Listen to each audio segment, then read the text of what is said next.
of Birdman to the stage, Alejandro Gianaritu.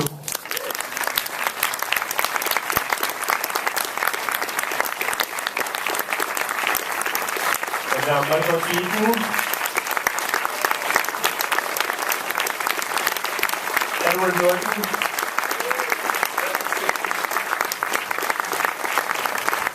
Jacob Benitez,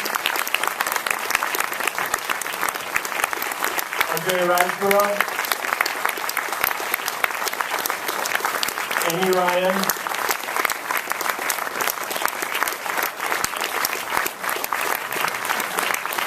Emma Stone,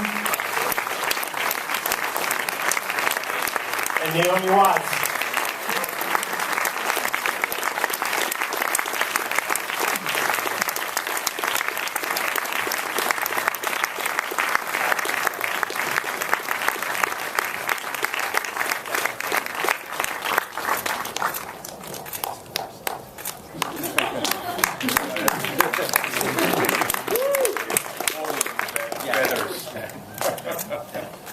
Where did the inspiration for this movie come from? It's an amazing idea to begin with, the movie itself, but it's doubly amazing. But, where did the idea come from? Well, I think the idea came, good afternoon everybody, basically came from this struggling battle that we all have with our ego, and in this case in a personal battle that I have just turned 50 years last year. And suddenly, welcome to the club. And basically, it's just that when you realize and you make kind of a revision of the priorities that you have been given to your life, and some things are missing, some things are great, and some things are not so great. And then I have been just going through a retrospection about how the mechanics of my own perception has been, and I thought that it was incredibly interesting what I have been learning to be aware of how the ego can work. And in my case, in the creative process, my ego has been always a huge inquisitor, a tyrant, kind of dictator that self-loathing, it's very rude and sometimes can be very misleading, because sometimes when I'm doing something, I said, oh, this is great, this is fantastic, you're a genius, and then 20 minutes later I feel like a dead jellyfish, and I said, you're a stupid asshole, what do you think, it's a piece of shit, nobody will care about it. So it's a constant bipolar relation of my process that I thought, well, the ego is a tyrant, and I thought that would be a cool thing to portray in a film, so that's the origin. I just want to say, don't restrain yourself or be polite, because that's great. And then you have an incredible cast, that you brought to this movie, and we're lucky to have them all here today. Well, I think honestly, without all these great actors and actresses, this film couldn't have been made. I mean, I think not only because obviously actors supposedly are the ones who portray a bigger ego, but that's not true. I think in this case, I always think that politicians and even my dentist has more ego than actors. I must say that your dentist. He's an asshole. He made me suffer and he feels great, I pay him. But anyway, what I'm saying is that honestly, I think all of us, laugh about ourselves. I think that the job that Michael and all of them made, it was extremely difficult, demanding, and we were laughing at ourselves because we have some sterlings or ultras egos, but we all were reflected in that, and more than laughing of anybody, we were laughing at ourselves. So it was a self-therapy, but I think the craft and the humanity and what they bring to the film was basically what made the film. I think it is their film, I have to say. And these guys made you suffer? Right. Yeah. I go through with Alejandro, and Alejandro goes through, I do the same thing. I go through, I think, oh, you're the greatest, and you're wonderful, and you're all these wonderful things. And then, like Alejandro, 20 minutes later, the difference is, 20 minutes later, I go, no, you're actually more than that, Michael. It keeps getting bigger. Okay, crickets. Whoa. Okay, questions? Hold on, wait for the mic. My guy's microphone over here. Thanks so much. Congratulations. What an extraordinary film for everyone. For Michael Keaton, what is this amazing career reemergence felt like since the film opened in Venice for you. And what do you think about the character you're playing? This very contradictory, actor, writer, director. Is he crazy? Is he depressed? Is he hearing voices or whatever? And did you keep a Birdman outfit? The first answer, how does it feel? It feels good. The second is, what was the second? Oh, what do I think about the character? The character is Alejandro, so you should ask him. No, the character is really,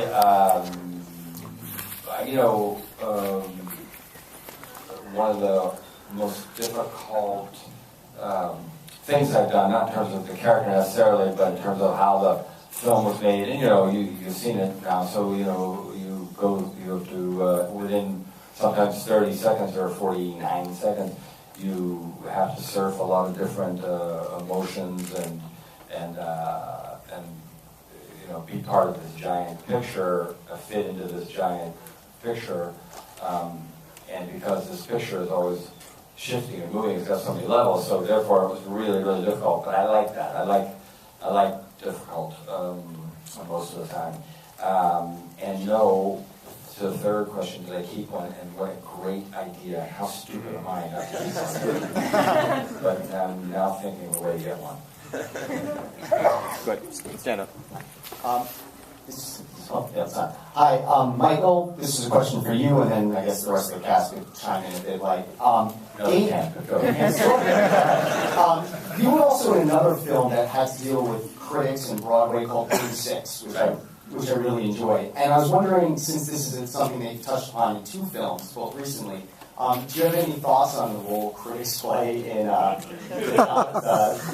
just careers? No, this is where I'm really a dope, and certainly in other ways as well. But I make it really simple. I used to think the job, when you start doing this, and the first play I ever did back in Pittsburgh, someone walked up and said, "Hey, I read the thing in the paper. They said you were real good," something like that. And I hadn't even thought of that part, and I still often don't think of that part. But what I thought originally was, you should be courageous and read everything. And I did that a couple of times, and I thought, well, I don't want to do that anymore. That's just miserable. So I don't really bother. Not like, oh, I don't bother. I just don't do it. And I admittedly, if someone says, hey, you got a really nice read, I'll read it. I'll go, oh, okay, I'm going to make myself feel better. I ain't got to fight that. It's real simple for me. But I think, unless I'm really stupid here, and there's a strong possibility that's true, I think I've been treated basically fairly, but I'm the wrong person to ask, There's probably a lot of you out there going, oh, no, we haven't. But I think it's been basically pretty fair. I don't know. I'm a bad, I'm the wrong guy to ask. I really like Game 6, by the way. That was a really nice, Don DeLillo story. Does anyone else down the line have a comment about critics? Yeah. Anything you want to vent? How long do we have? Hi. The thing I've got to say, I think, is that what I really love in the film, I love that there's a critical presence in the film, because for me, and I don't read reviews because I find them debilitating, not because I don't respect them. The relationship that I have, especially in theatre with critics, is that though it may sometimes from actors come across as sort of a hostile thing, I think actually it's just what it is fear.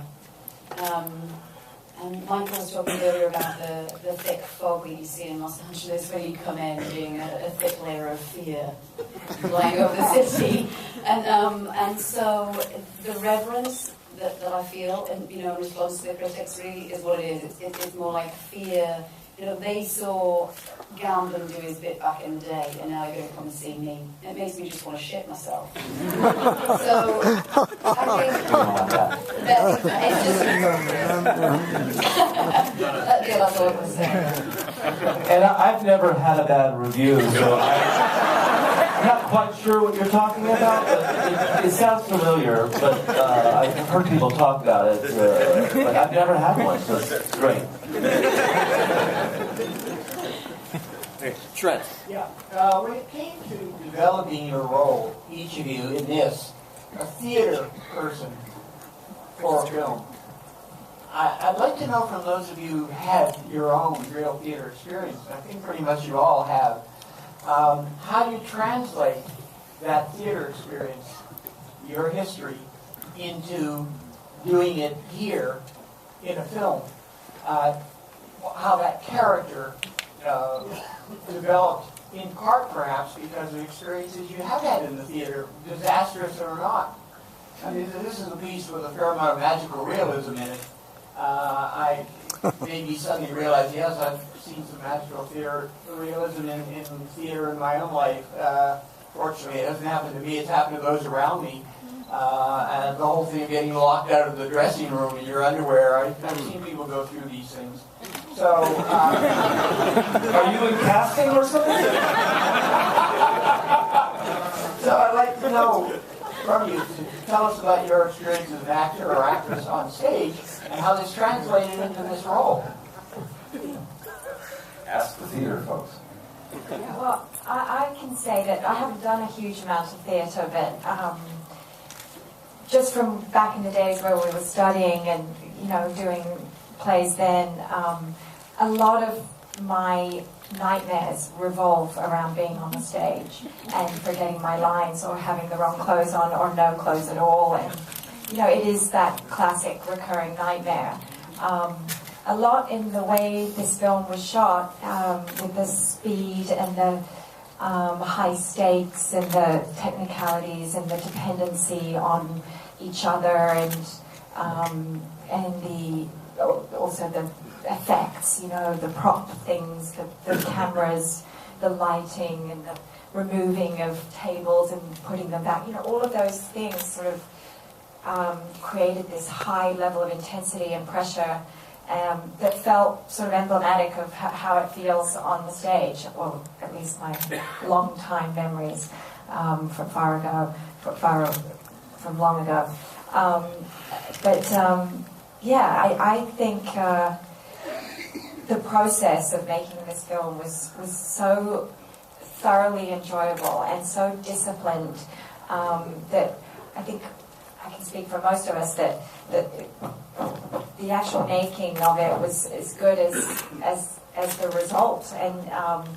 And we were saying before that, you know, we had such a great experience doing that it almost, I mean, of course there's nothing greater than being in a film that translates to audiences and makes people think and feel good and walk away with great revelations in their own life of some kind.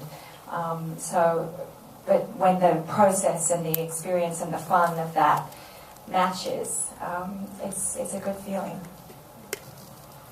I spent a lot of my early career in the theater, and by that I mean as an usher. Just down the street here at Second Stage. But never anything as serious theater as Between Two Ferns, so why don't I let Zach comment? We're bringing it to Broadway, Between Two Ferns. I've had the same dream that Naomi has of seeing Naomi on stage today.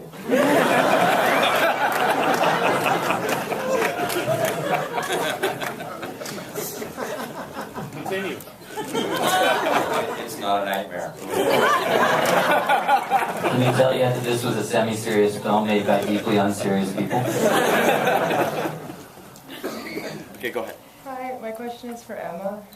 You're making your Broadway debut next month, and congratulations. And I was just wondering, in this movie they presented an attitude of like a movie person translating to stage and meeting hostility. Are you concerned with that at all, or have you experienced that at all? And I hope not. Well, you know, I did write the character of Sally Bowles, and I am directing the production. You know, of course, this movie brings up a lot of, you know, horrible fears of coming into the Broadway community and having Tabitha be your reviewer. Nola. What? Manola. Oh God. No, it feels very different. It feels very different. But I will say that making this movie and kind of what we had to contend with as actors in making something like this, all of the pieces that Aaron was talking about, and the kind of table moving out and needing to rely on each other the way that a company does, I think is incredibly helpful now going into theater in that way and realizing that you operate very much as a unit. We all operate as a unit, and on a lot of films it's not that way at all. It's a very separate experience. So, yeah. Yes, I'm nervous as hell. I'm terrified. I'm shooting myself, but here it is. Charles. Hey, great film, guys. This question is for Michael, Edward, and Emma, I guess, if anybody else wants to sound in. But, the superhero movie is undeniably taking over Hollywood right now. And what was the fun in playing in the usual superhero tropes and doing a superhero movie without doing a superhero movie? I mean, Emma most recently obviously has been involved with one. And a follow-up with Zach. Are we going to see between the two ferns with Edward? I think he wants to get in there. No. One of my favorite. I passed before he rejected me. There was a great moment in the movie where, and for some reason I wasn't ready for this, and I read the script and I know where movie we were making. It's so fun when Birdman makes his appearance on screen, and then right after that, awesome, those special effects that come in. I mean, it's just out of nowhere, and I totally dig it. I go, yeah, there's a little treat, little big, megaplex action superhero movie dose for you right there. Besides that, it was just another gig that happened to be a really extraordinarily demanding gig. Michael and I went over to New York Comic-Con yesterday and to do a little panel there, and in the dark right before we went on, I looked at Michael and said, "Do you think this is the ultimate bait and switch that's ever been pulled on a Comic-Con audience?"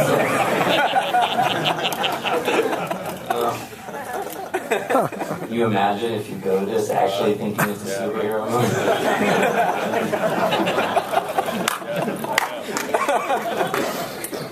I went to see, what's the great, is it James Joyce? Who wrote, John Huston directed, one of the last movies, The Dead. It's a James Joyce. Yeah. No, isn't it? Isn't it Michael Bay? No,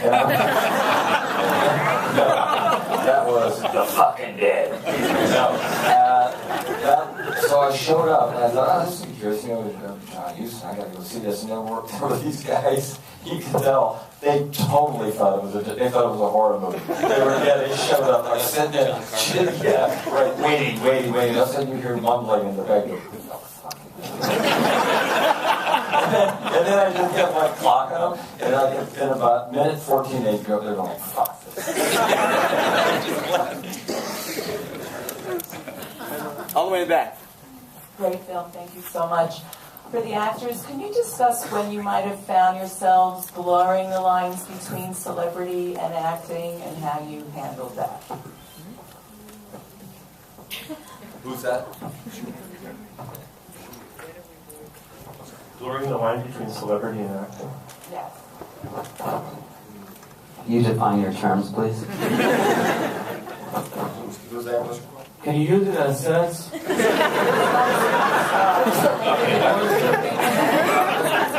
I don't make think sense? Yes, it makes sense. I don't know how to answer that. I'm just trying to make her feel better. Blur the line between acting and being a celebrity is shit. It's dumb, and I'm not interested in it. I like to be an actor, and that's it. The blurred lines are, I think, man-made. I think celebrity is a man-made thing. It's not innate in us. We have people telling us, oh, we should pay attention to these people for the wrong reasons. They're personalized and that stuff. I think everybody here, just from working with them, they're very regular, normal, good good people, and I think that's what they're interested in, is just being actors. And the celebrity part that comes with it is, for me, is difficult to manage. I'm not interested in it whatsoever, the picture taking and all that stuff. Because I would, I'm just being honest, I would rather just do my work and go home and, watch Lifetime or something. So if that's what you're asking, I don't know if you are, but I just wanted to eat up some time. There is a line that is written in the mirror of Regan Thompson in the dressing room that is Susan Sontag said, the thing is what it is, not what it is said of that thing. Yeah. And this is kind of the struggle of him, right? Because, I mean, it's no matter what we said about anything, but that thing will never be what we said about that thing. So even when we talk about what the film is, it will never be the film. The film is what it is, and no matter what we said or you said, it's not what that thing is. So in a way, this question is implicit to the character, that he's trying to get away from criticism or whatever he says about what he do, but he wants to be basically attached to what he is, finding himself. So that's kind of a difficult task. Also, I don't think celebrity now, I think everybody's kind of a celebrity now. I mean, I think, really, anybody can be anything. The dog who runs into the wall dreaming is a bigger celebrity than any of us. No, truly. I worked with him, and great guy. It's true, everybody is. And because of YouTube or because anyone can be, I think a lot of people now are walking around in their own movie, doing their own movie and thinking that these guys are all making one right now. This is not a big deal anymore, I don't think. I don't think people are knocked out by celebrity. So while they're enamored by it, I guess, and by magazines, I don't think it's that big a deal anymore. I don't think there's no, you know what I mean? I think everybody's kind of their own celebrity in their own head, and, they kind of are. It's just, we're really living in this really weird world where people are everywhere. So everyone's omnipresent, Jim. First, I want to thank all the actors for the work that is clearly seen on the screen, and also all of your choices of shoes are very revealing of that continual work. My question has to do... I'm a lady seven. My question seriously has to do to the director. You've chosen to use a play with all these film actors here. Broadway has had a lot of film actors in the last 5 years come to do plays on Broadway because they will sell tickets. So I'm interested in knowing why you wanted to tell your story through a play which does not have magic realism normally on the stage, and all the special effects are very much movie references other than perhaps Superman. Spider-Man. So why did you choose the play as the center of the story, as a setting of the story, rather than something else? You mean that particular play, or a play? The play being the play being the setting of the story. Everything revolves around the fact that they're in the theater making a play. All the backstory comes onto the stage. Yes, well, I think that was an essential part of this development of the story. Once I have this idea,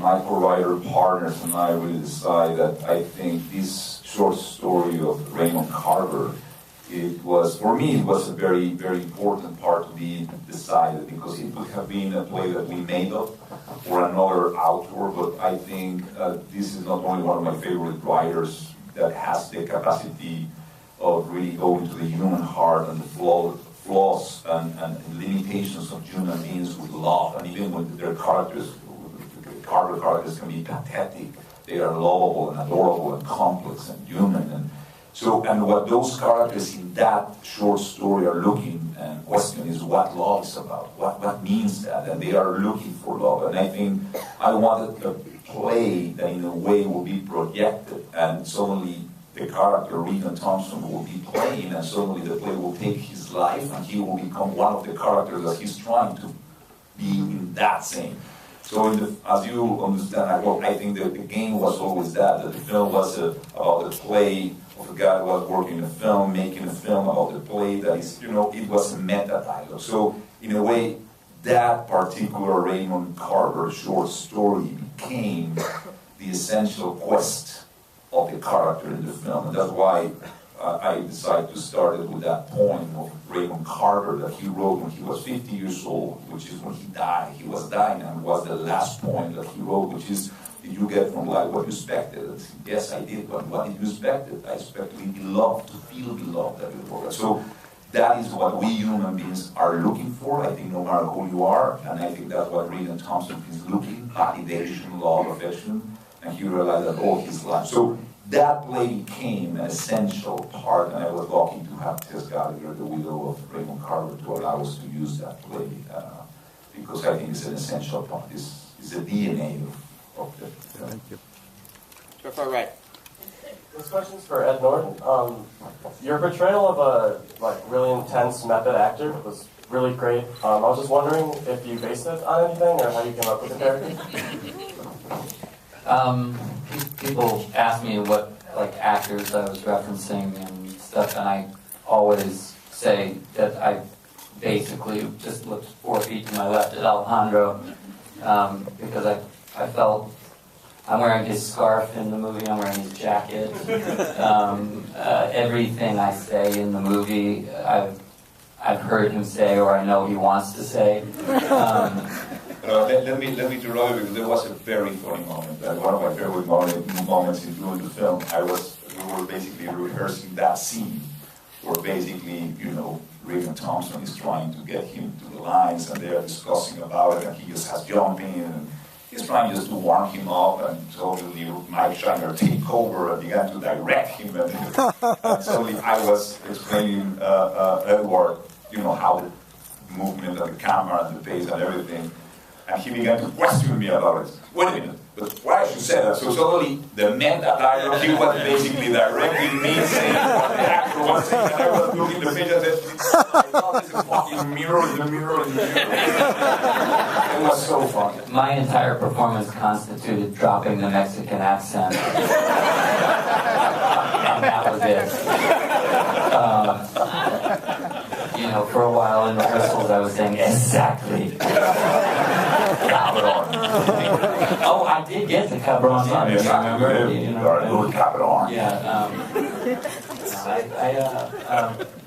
There might have been a single actor who I really, when I was growing up, was a huge fan of, and who was notorious in the New York theater for his alcoholic anarchism, but he was a distant second to Alejandro, an inspiration. I don't know the alcoholic and the other thing, but not that. Right in the center.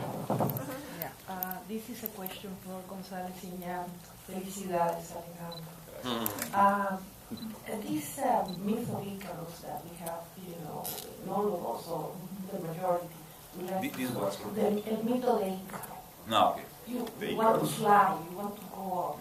I wanted to know if it's in the story of, or you added, or what? How did you work that?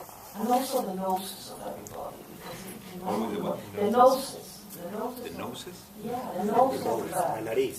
Yeah, la nariz. Yours and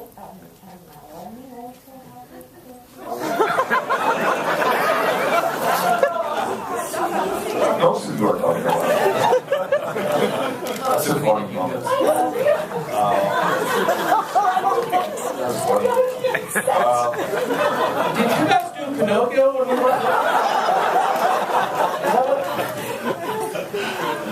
Well, about the Icarus thing, I didn't have a complaint about. Well, I think obviously, I think the eagle always wants to make us fly. I think there's a reference, but there's a funny reference when I think one of the things that really I enjoyed that was when Regan Thompson is being interviewed in his dressing room, and one of the guys began to talk about that. He wants to talk about Birdman, and he's talking about the Icarus figure that normally sometimes most of the now superheroes movies, they pretend to be very profound around and about some Greek mythology. And at the end, there's nothing wrong to be just kick-ass nylon guys in the suit kicking their ass and action, and that's it. But you pretend the other thing. So it was funny that he was just trying to make this Icarus kind of thing, which is in the film. We laughed a lot about that. But I think in terms of the Birdman, as Birdman, I think you can interpret it as Icarus, but it's that. I think the ego more wants to make us fly, and that will really turn dangerous, because no matter what, you will be burned, because you will be attached to the wrong person that you are not. And so, that's the relation. But it was not my intention. You saw it like that, maybe you're right. Maybe that's I think maybe you're talking also in terms of nose, you talked about at the end when I wore the prosthetic, when I blew my nose off, you mean? Is that what you mean? Do you remember? In the end, when I had yeah. That's Javier Bardem's nose. And I said, if that doesn't work, get me Naomi Watts' nose.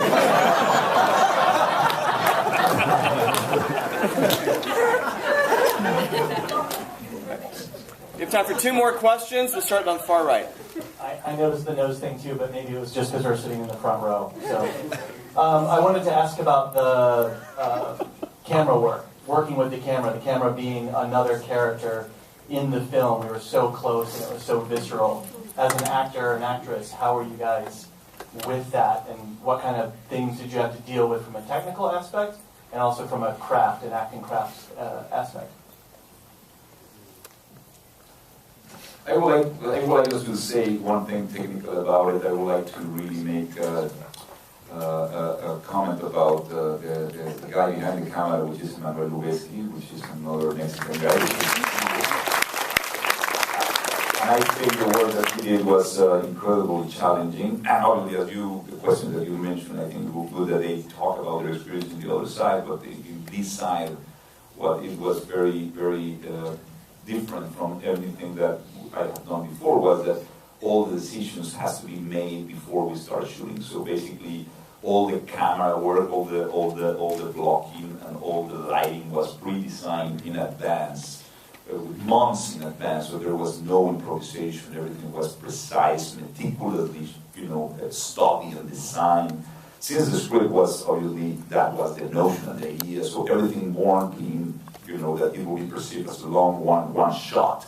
And that is the challenging thing, not only the notion of it, that as writers, when you write without commas or without dots, it's very difficult to really separate ideas. And so film is a fragmentation experience, right? You fragment time and space, but without that, without the editing, everything has to happen in the flow. And so you have to really get everything together and in editing and making choices in that time without manipulating after you can. So the difficulty was the point of view where this camera will be located to tell the story right, who has to be in frame or not, who has to be the listener. So there was not a lot of possibilities. To shoot a comedy in one shot with one camera is almost a suicidal attempt. And one director recommended me that I should quit the enterprise because I was running to disaster. And maybe he was right. Everything could have been so wrong. But thanks for the string rehearsals and the technical ability of Chivo and obviously the incredible performance of these guys that are sitting in front of you, everything turns hopefully fine. But the challenge of that is that there was no light, shooting film lights. Everything was practical lights. And sometimes was 360 degrees in tiny corridors with guys with microphones. So all that thing that they talk about, the things moving and you have to be behind him and then you go under the legs of somebody and then crawl and go to the other side. It was kind of kids playing a theater play and the camera going around with a 17 millimeters lens, which is a wide shot. So every beat, every line, every joke, every open door has to be performed exactly the same because we were a band playing live without possibility to go to the studio and edit and move the things. It has to be right.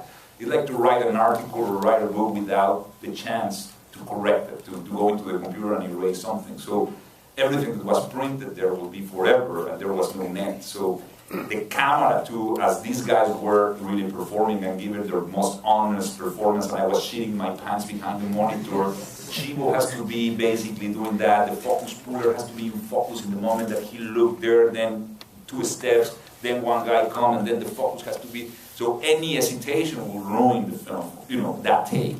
And that was kind of the electricity that we were all living. So in this side of the technical aspect was really unnerving, very, very, very unnerving. And now I think they have to talk about what their experience on the other side. After watching the team of Alejandro and Emmanuel Kilo, Emmanuel Lubezki, it's really something to behold because they will for sure make you crazy. But you never feel when you watch what they were, because they're perfectionistic and they're artists, and I almost never throw that word around, but this is a real easy word for me to use, not only about those two guys, but all these guys. When you watch them work together, you have to come up to that, and otherwise you're a punk, and you're just dead weight. So, and the thing about how Chivo shoots and why, Edward was talking about this earlier, what he did in this is arguably greater than what he achieved when he shot Gravity, is the shots. I never got the feeling that anything he did or Alejandro did or they did together in terms of where the camera was, when, how, it was almost, I don't ever remember it being indulgent in terms of for the shot's sake.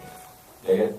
It was always the way, he has this uncanny way of shooting a shot that helps just move the story, right? Correct? It's always about, is this shot helping tell this kind of, even if it's magical realism or whatever that's called, even if it's all that, you know what I mean? It's about the story. It's about moving the story along.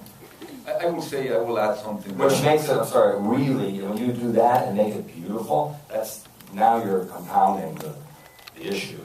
I just want to add something that the challenge came, and I have to give credit to Michael Wright, Nicolas Jacoboni, Alexander Dinelaris, and Armando Lo, which the challenge from the conception was there, and then the translation of that, which I talk about, Chivo. And I think that what Michael is saying is true, because one of the most difficult things as a director is always to ask, which is the point of view? No matter you are having 3 cameras and you are doing the classic coverage of the wide shot, the master, and then the over the shoulder, then the clean close-up and all that, to have all those choices and have 6 months in your dark room and editing and manipulating and hiding your mistakes and things like that, that's the beauty of this editing thing. But without that was the challenge, and I always was terrified that suddenly this will become a visual, I will say, distraction or a gadget that will be misinterpreted, that it was a showy technical stuff, which we always were conscious that never this technique should be taken over by the technique itself. Always was about who has to be in front, and what is the point of view of the characters to make people feel the emotional madness that they are going. So we could have done more showy things, but always we tried to maintain it honest to I will say, to the dramatic tension of the thing, and that was the hardest. I was tempted sometimes to say, wow, you will blow that. But always the question was, no, what is about the story? What is wanted? And I think for these guys, well, they can tell you, but I think there's something I feel as I experienced, there's something dictatorial about that thing that you have to absolutely control, and there's no improvisation, no freedom.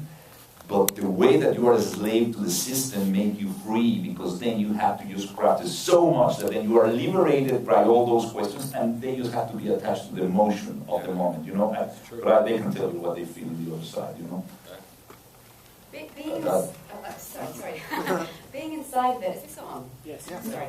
Being inside of it felt strangely slick and claustrophobic. And that was really useful because there was sort of like a headiness and energy.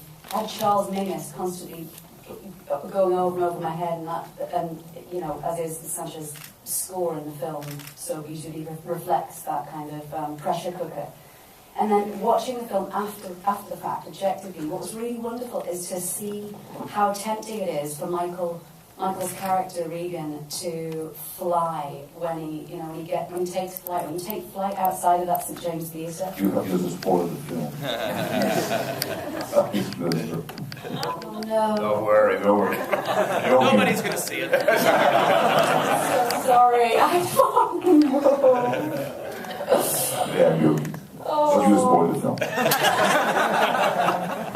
nothing more to say, so I'm sorry. He said that to us all the time during the making of the song. What I was going to say was, so Charles Mingus and Chekhov, those are the two things that running through my mind. And Chekhov got the Russian ensign from Star Trek. Just what we're doing here. But Chekhov, the doctor who wrote a couple of good plays. And you're telling me that Naomi's nose never came into your mind?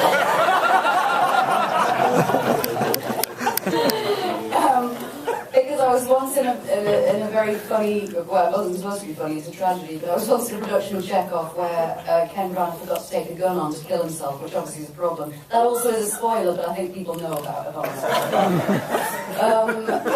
And there was that same sense of, it's a wonderful sense of panic almost. It fuels you in just this wonderful way. And because it was like a choreographed dance we were all doing, Chivo was like Nureyev, skipping around all of us, as were the camera team.